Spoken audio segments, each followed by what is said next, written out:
Number 2, America के सबसे बड़े नाकाम साइंसी प्रोजेक्ट। आज की फहरिस्त को तारीख की सबसे बड़े फिजिक्स मेगा प्रोजेक्ट से शुरू करते हैं।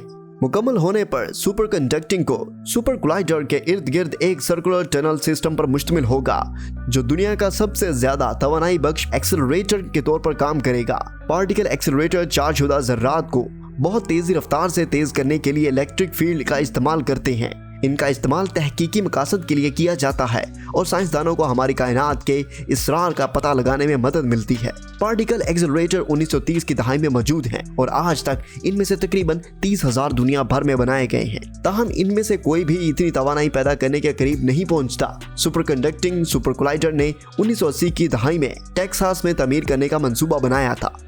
SSC के डिजाइन के हिसाब किताब का आगाज 1983 में हुआ और रैगन एडमिनिस्ट्रेशन ने 1987 में इस मंसूबे की मंजूरी दी। इस मंसूबे को टेक्सास में वसी पैमाने पर एप्लीकेशन और साइंसी बालादस्ती की उम्मीद की वजह से जबरदस्त हमायत मिली। लेकिन जब इस मंसूबे उम्मीद अफजा लग रहे थे, हकीकत ने के मुख्तलिफ तस्वीर पेश की। जैसा कि ये निकला, इस पैमाने के एक मंसूबे को बहुत से हल तलब चैलेंजों का सामना करना पड़ा, जो बिलाखिर इस मुकाम पर पहुंचा जहां पूरे मंसूबे पर दोबारा गौर करना पड़ा। लेकिन बिल्कुल क्या हुआ? जैसा कि बहुत से नाकाम मेगा प्रोजेक्ट के साथ सबसे बड़ी रुकावट गुज़िश्ता सालों में जमा होने वाले SSC को खत्म करने का बजट था। इब्तदाई अंदाजों के मुताबिक यह पूरा मंसूबा $4.4 बिलियन की लागत से मुकम्मल होना था। ताहम मंसूबे की वसअत ने मुख्तस बजट के अंदर रहना नामुमकिन बना दिया। SSC की अंगूठी का तवाफ 87 किलोमीटर से ज्यादा होगा, यानी इस तनासब की एक सुरंग दुनिया की एक तवील तरीन सुरंगों में से एक बन जाएगी और मुकम्मल तौर पर वैक्साहैची शहर को घेरेगी। इसमें लाखों टन मिट्टी की खुदाई में सिविल इंजीनियरिंग का एक बड़ा मंसूबा शामिल था। तमीराती साइट के मंसूबे के काबिल अमल होने पर बहुत से सवाल उठाए गए। बहुत से सियासतदानों और साइंसी बरादरी के अरकान ने दावा किया कि यह रकम कहीं और खर्च की जा सकती है। नासा पहले ही इंटरनेशनल स्पेस स्टेशन को लॉन्च करने की तजवीज पर काम कर रहा था और इसे ज्यादा फंडिंग की जरूरत थी। 1992 में तख्मिया लागत $9 बिलियन तक पहुंच चुकी थी और इस मंसूबे के खिलाफ केस मजबूत होता जा रहा था। एक साल बाद 1993 में लागत का तख्मिया $11 बिलियन तक बढ़ गया। इस वक्त तक 22 किलोमीटर तक फैली हुई सुरंग की खुदाई के मंसूबे पर $2 बिलियन पहले ही खर्च हो चुके थे।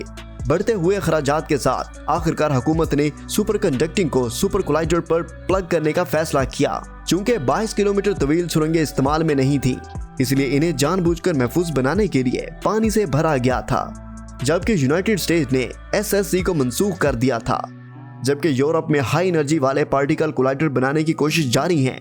2008 में यूरोपीय ऑर्गेनाइजेशन फॉर न्यूक्लियर रिसर्च ने कामयाबी से लार्ज हार्डन कोलाइडर बनाया। यह $0.5 बिलियन में मुकम्मल हुआ और यह जेनेवा के करीब 27 किलोमीटर तवील सुरंग में वाक़ है। मजीद ये एक केमिकल मैन्युफैक्चरिंग कंपनी अब भी SSC साइट के कुछ हिस्सों पर काबिज है। SSC एक महकावी प्रोजेक्ट था जो पार्टिकल फिजिक्स के मैदान में यूनाइटेड स्टेट्स को तश्कील देगा, लेकिन ये इस वक्त बहुत ज्यादा बुलंद नजर निकला और बगैर किसी नतीजे के अरबों डॉलर की लागत से खत्म हुआ। अमेजिंग वर्ल्ड के मोअज़्ज़िज़ नाज़रीन, आप देख रहे हैं इस वीडियो का पार्ट 2। पार्ट 1 के लिए दिए गए आई के बटन पर क्लिक करें या हमारा चैनल विजिट करें।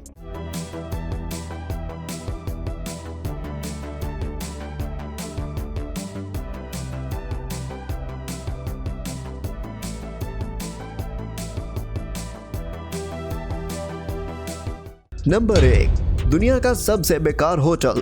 दुनिया का सबसे बेकार होटल फहरिस्त में 1 नंबर पर है। यह दुनिया की सबसे ऊंची खाली इमारत है जिसे शिमाली Korea tower of doom North Korea भी कहा जाता है।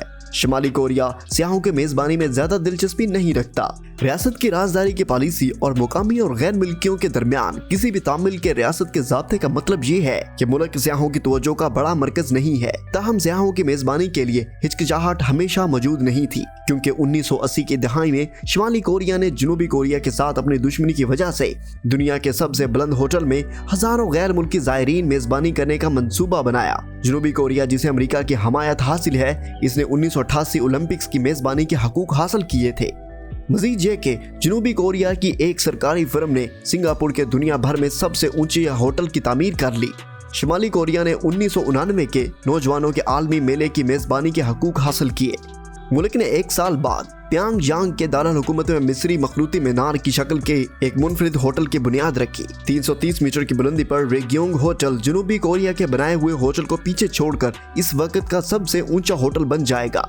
शुमाली कोरिया ने त्योहार के मौके पर होटल का इफ्तिताह करने का मंसूबा बनाया था, ताहम इंजीनियरिंग के मसाइल की वजह से तामीर वक्त पर मुकम्मल नहीं हुई। मुज़ीक़ का खेस बात यह है कि आज तक ख़त्म नहीं हुआ। होटल की ऊंचाई बिलाखिर 1992 में सबसे ऊपर हो गई, ताहम इस मंसूबे का माली मुआवन सोवियत यूनियन अब मौजूद नहीं रहा। माली इमदाद ख़त्म हुई और मंसूबा रुक गया। इस वक्त रियोगोंग होटल सिर्फ एक खोखला हवा कंक्रीट का ढांचा था, जिसकी बैरूनी दीवार से बाहर कोई खिड़की या तामीर नहीं थी। 16 साल तक तामीर का काम रुका रहा, यहाँ तक कि एक मिस्री कंपनी ने इस मंसूबे को संभाल लिया। 2012 तक उन्होंने $180 मिलियन इमारत के बैरूनी हिस्से में शीशे का गुआड़ा और LED नस्ब किया। शुमाली कोरिया के नए सियासी मसाइल का मतलब था नई कोशिशें ज्यादा देर तक नहीं चली और इमारत को दोबारा छोड़ दिया गया। एक अंदाजे के मुताबिक रियोगोंग होटल की तकमील पर $2 बिलियन से ज्यादा लागत आएगी, जो शुमाली कोरिया के कुल GDP के तकरीबन 5% है। मंसूबे की पेशरफ्त के बारे में कोई सरकारी मालूमात दस्तयाब नहीं है और शुमाली कोरिया जैसे पैसे की कमी वाले मुल्क के लिए दोबारा शुरू होने का इम्कान नहीं है। इन प्रोजेक्ट्स के बारे में आपकी क्या राय है? हमें नीचे दिए गए कमेंट बॉक्स में अपनी कीमती राय से जरूर आगाह करें। वीडियो देखने का बहुत शुक्रिया। मिलते हैं आपसे अगली वीडियो में। अमेजिंग वर्ल्ड के मोअज़्ज़िज़ नाज़रीन, पार्ट 1 के लिए दिए गए आई के बटन पर क्लिक करें या हमारा चैनल विजिट करें।